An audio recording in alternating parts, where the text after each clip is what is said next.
हम आज आपको बृहस्पतिवार व्रत कथा बताने जा रहे हैं। पुराने समय में एक बड़ा दानी प्रतापी राजा राज करता था। राजा स्वभाव से बहुत ही दानी, दयालु और हमेशा धर्म कार्य के मार्ग पर चलता पसंद करता था। लेकिन उसकी रानी को राजा की ये सारी बातें अच्छी नहीं लगती थीं।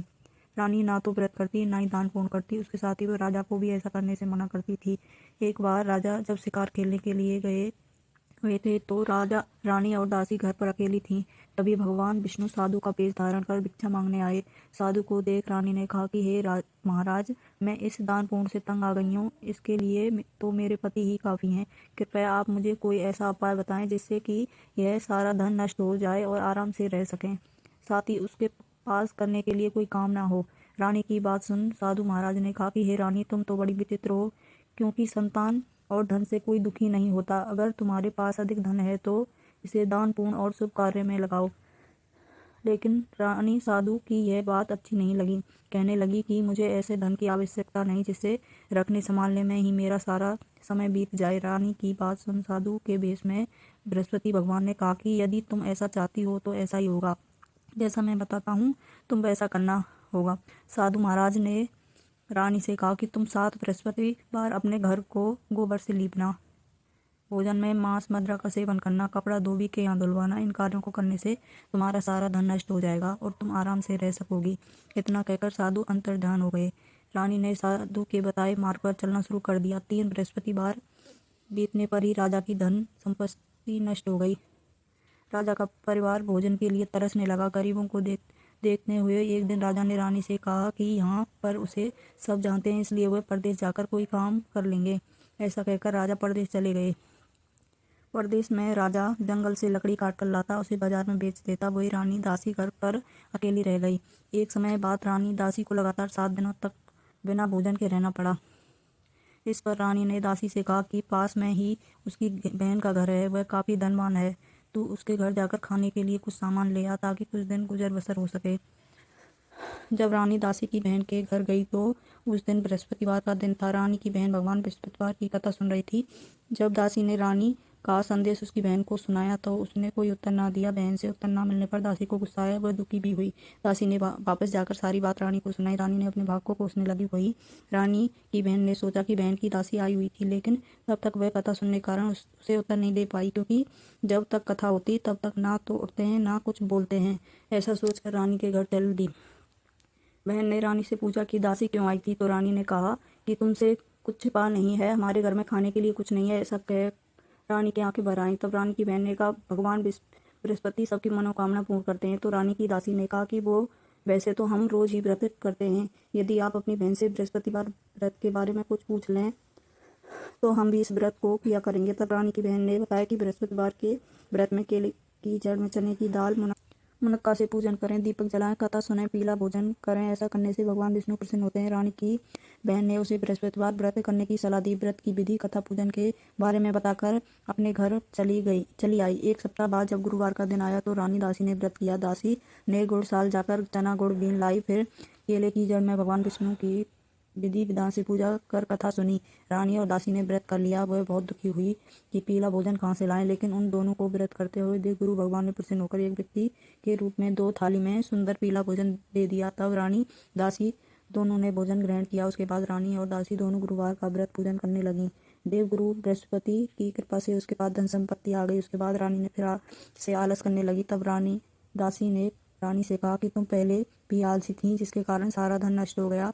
अब वही बड़ी मुश्किल से धन मिला है तो इसे दान पुण्य के कार्य में लगाओ। भूखे मनुष्य को भोजन कराओ, प्याऊ लगवाओ, कुंवारी कन्या को विवाह कराओ। रानी ने दासी की बात मानकर यह कार्य करना शुरू किया। पूरे नगर में रानी दासी का यश बढ़ने लगा। वही राजा जंगल में दुखी होकर एक पेड़ के नीचे बैठ गया।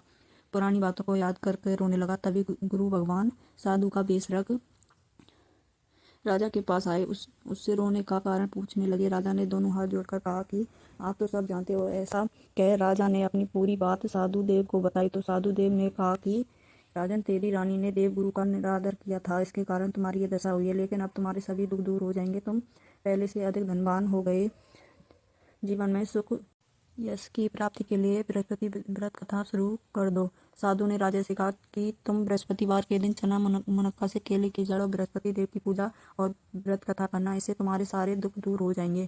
यह बात सुन राजा बोला कि लकड़ी बेचकर इतने पैसे नहीं मिलते जिससे कि भोजन के बाद कुछ बता सकूं। राजा ने कहा कि रात्रि को स्वप्न में मैंने अपनी रानी को दुखी देखा। मेरे पास कोई साधन भी नहीं है जिससे मैं उसकी खबर ले सकूं। लकड़हारे की बात सुन साधु महाराज ने कहा कि तुम चिंता ना करो, रोजाना की तरह लकड़ी बेचने जाना, तुम्हारा दोगुना धन मिलेगा। उस पैसे से तुम पूजा का सामान ले लोगे और भोजन भी कर पाओगे। समय बीतने के बाद साथ ही जब गुरुवार का दिन आया तो लकड़हारा लकड़ी बेचने के लिए शहर पहुंचा। उस दिन उसे अन्य दिनों से अधिक धन मिला, जिससे राजा ने भोजन का पूजा का सामान ले लिया। गुरुवार का व्रत किया, इसके दुख के दिन दूर हो गए। लेकिन अगले गुरुवार को राजा व्रत करना भूल गया, जिसके कारण गुरु भगवान उससे नाराज हो गए। तभी उसी दिन उस नगर के राजा ने घोषणा करवाई कि किसी भी व्यक्ति अपने घर भोजन नहीं बनाए, साथ ही वो राजा की आज्ञा नहीं मानेगा उसको फांसी की सजा दी जाएगी। नगर के लोग राजा की आज्ञा मानकर भोजन करने गए, लेकिन लकड़हारे को कुछ देर हो गई तो राजा उसे अपने साथ भोजन के लिए ले गए। तभी रानी की दृष्टि खूंटी पर पड़ी जहाँ पर उसका हार लटका हुआ था। राजा ने जब खूंटी पर हार नहीं देखा तो उसने कहा कि इस लकड़हारे ने मेरा हार चुरा लिया है। इस पर राजा ने लकड़हारे को कारागार में डलवा दिया। जेल पहुंच राजा बहुत दुखी हुई और मन ही मन साधु महाराज को ध्यान करने लगा। तभी साधु के रूप में बृहस्पति देव प्रकट होकर कि गुरुवार व्रत कथा न करने के कारण तेरी यह दशा हुई है। तू चिंता मत कर, गुरुवार के दिन तुझे कारागार के द्वार पर पैसे पड़े मिलेंगे, जिसे तू व्रत कथा करना, इससे सारे दुख दूर हो जाएंगे। गुरुवार को लकड़हारे को पैसे पड़े मिले तो बृहस्पतिवार की कहानी सुनी। उसी रात उस नगर के राजा को भगवान विष्णु देव ने स्वप्न में कहा कि लकड़हारे ने हार नहीं चुराया, वह निर्दोष है। अगर तू उसे नहीं छोड़ेगा तो मैं तेरा सारा धन नष्ट कर दूंगा। जब अगले दिन राणा उठा, उसने खूंटी पर हार लटका देख लकड़हारे को के आजाद पर उसे क्षमा मांगी, फिर सुंदर वस्त्र आभूषण देकर विदा किया। गुरु भगवान की आज्ञा मानकर राजा ने अपने राज को लौट आया। लेकिन जब वह राज के निकट पहुंचा तो राज में उसे अधिक बाग धर्मशाला देख हैरान रह गया। राजा ने नगरवासियों से पूछा कि यह सब किसका। नगरवासियों ने रानी का नाम लिया। यह सुन राजा को आश्चर्य के साथ गुस्सा भी आया। जब रानी ने सुना कि राजा आ गए हैं तो उसने दासी से कहा कि देख राजा हमें कितनी बुरी हालत में छोड़ गए थे, ऐसा ना हो कि यह सब देखकर वो वापस लौट जाएं, इसलिए तू द्वार पर खड़ी हो जा और जब राजा आए तो उन्हें अपने साथ ले आना। जब दासी राजा को लेकर आई तो राजा ने तलवार निकाल रानी से पूछा कि यह धन तुम्हें कैसे प्राप्त हुआ। तो रानी ने कहा यह धन गुरु भगवान की कृपा से प्राप्त हुआ है। रानी की बात सुनकर राजा ने निश्चित किया कि सभी गुरुवार वो व्रत कथा करते हैं, लेकिन वह हर दिन गुरु भगवान का व्रत करेंगे, दिन में 3 बार कथा करेंगे। अब राजा हर समय अपने दुपट्टे में चने की दाल बांधे रहता, दिन में 3 बार कथा कहता। एक दिन राजा ने सोचा कि अपनी बहन के यहाँ हो आए। इस तरह से वह अपने घोड़े पर सवार होकर चल दिए। रास्ते में कुछ लोग एक मुर्दे की को लेकर जा रहे थे तो राजा ने उसे रोककर अपनी कथा सुनने के लिए कहा। कुछ लोगों ने कहा कि हमारा आदमी मर गया है और उसे अपनी कथा की पड़ी है, तो वह कुछ लोगों ने कहा कि तुम हमारी कथा सुनोगे। इस तरह से राजा ने दाल निकाली और कथा कहना शुरू किया। तब कथा आदि हुई तो मुर्दा हिलने लगा। वही कथा की समाप्ति पर मुर्दा राम राम कह उठ खड़ा हुआ। आगे बढ़ने पर राजा को किसान खेत में हल चलाता मिला। राजा ने किसान से कथा सुनने को कहा तो किसान ने कहा कि जब तक वह कथा सुनेगा जब तक 3 हरया खेत जोत लेगा। राजा के आगे बढ़ते ही किसान के पेट दर्द होने लगा और बैल पछाड़ खाकर गिर गए। तभी किसान की माँ खेतों पर पहुंची तो उसे सारी बात पता लगी। तब बुढ़िया दौड़ी दौड़ी राजा के पास जाकर कहने लगी कि वह कथा सुनेगा, लेकिन कथा उसके खेत पर कहे। राजा की कथा सुन बैल भी ठीक हो गए, किसान का पेट दर्द बंद हो गया। जब राजा अपनी बहन के घर पहुंचा, बहन ने अपने भाई की खूब खातिरदारी की।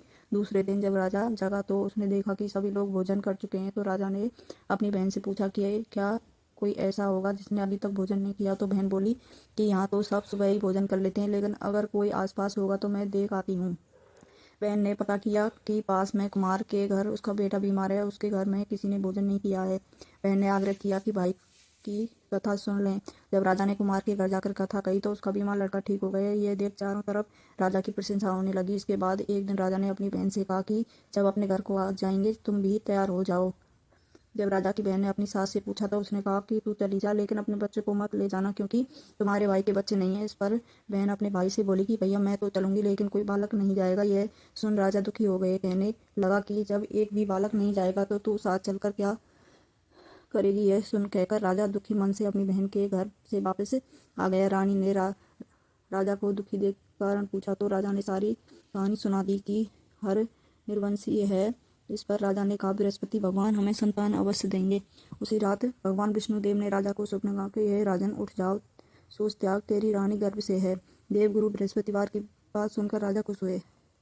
रानी ने 9 महीने बाद एक सुंदर पुत्र को जन्म दिया। उसके बाद राजा ने रानी से कहा कि स्त्री बिना भोजन रह सकती है, लेकिन बात कहे बिना नहीं रह सकती, इसलिए जब मेरी बहन आए तो उससे कुछ मत कहना। लेकिन जब राजा की बहन बधाई देने आई तो रानी ने कहा कि घोड़ा चढ़कर तो नहीं आई, गधा चढ़ी आई। तो बहन ने कहा कि भाभी, अगर मैं ऐसा ना कहती तो तुम्हें संतान कैसे होती।